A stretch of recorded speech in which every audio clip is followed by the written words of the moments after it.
মুক্তোর লোভে বাজার থেকে ঝিনুক কিনে এনেছিলাম। ও মা! একটাতেও মুক্তো পাইনি তো কী হয়েছে? বাকি অংশটা একদম ফেলে দেবে না। ওর মধ্য থেকে একটা দারুণ রেসিপি বানানো যায়। আজকে বানাবো ঝিনুক কষার রেসিপি।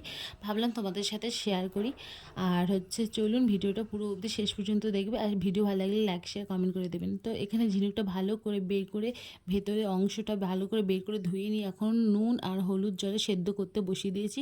আর এদিকে একটা বাটা মশলা বেটে নিচ্ছি। আদা রসুনের পেস্ট করে নিয়েছি। সেদ্ধ করা ঝিনুকগুলো জল ঝরিয়ে রেখে দিয়েছি। আর একটা বাগান থেকে দুটো টমেটো তুলে নিয়ে এসেছি। আর এখন কড়াই আবারও তেল দিয়ে ওর সঙ্গে দিয়ে দিলাম ডুমো করে কেটে রাখা আগে থেকে আলু। আর ঝিনুক এই কষাতে আলু অ্যাড করলে খেতে আরও দারুণ লাগে। পুরো মনে হবে যেন মাংসের রেসিপি মনে হবে, পুরো মাংস ফেল লাগবে এর কাছে।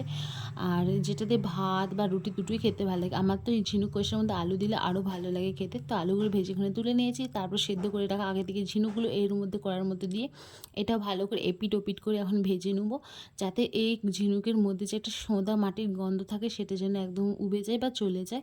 ভালো করে ভেজে নিতে হবে। এখানে আবার কড়ার মধ্যে তেল দিয়ে দিলাম। তেল দিয়ে এবার এর মধ্যে দিয়ে দেবো লঙ্কা, তেজপাতার ফোড়ন দিয়ে ভালো করে পাকিয়ে নেওয়ার পর এর উপর দিয়ে দেবো কুচিয়ে রাখা আগে থেকে পেঁয়াজ। পেঁয়াজগুলোকে ভালো করে লাল লাল অবধি হয়ে আসা পর্যন্ত ভেজে নিয়ে এর মধ্যে আগে থেকে বেটে রাখা বাটা মশলাটা দিয়ে দিলাম, আদা রসুনের পেস্ট দিয়ে ভালো করে ভেজে নিয়ে এর মধ্যে দিয়ে দেবো হলুদ গুঁড়ো আর লঙ্কার গুঁড়ো আর স্বাদ মতো নুন দিয়ে দিয়েছি।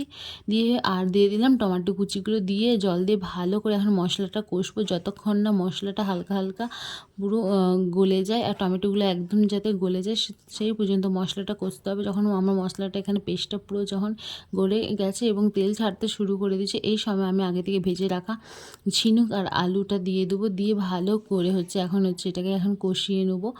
আর এপিট ওপিট করে ভালো করে কষিয়ে নেবো। জল ঢাকা দিয়ে এখন এটাকে হচ্ছে কষাতে দিয়ে দেবো। আর এটা উনুনের আঁচে রান্না করলে না আরও সুস্বাদু হয় যে কোনো খাবার। তো আজকে উনুনের রান্নাই হচ্ছিলো ঝিনুক কষা। আর হচ্ছে তোমাদের ওইদিকে ঝিনুককে কী বলে অবশ্যই কমেন্টে বলো। আমার তো এখানে ঝিনুক বলে। আর এই তো হয়ে গেল আমাদের ঝিনুকের কষা। ভিডিও ভালো লাগলে লাইক, শেয়ার, কমেন্ট করতে একদম ভুলবেন না। টাটা।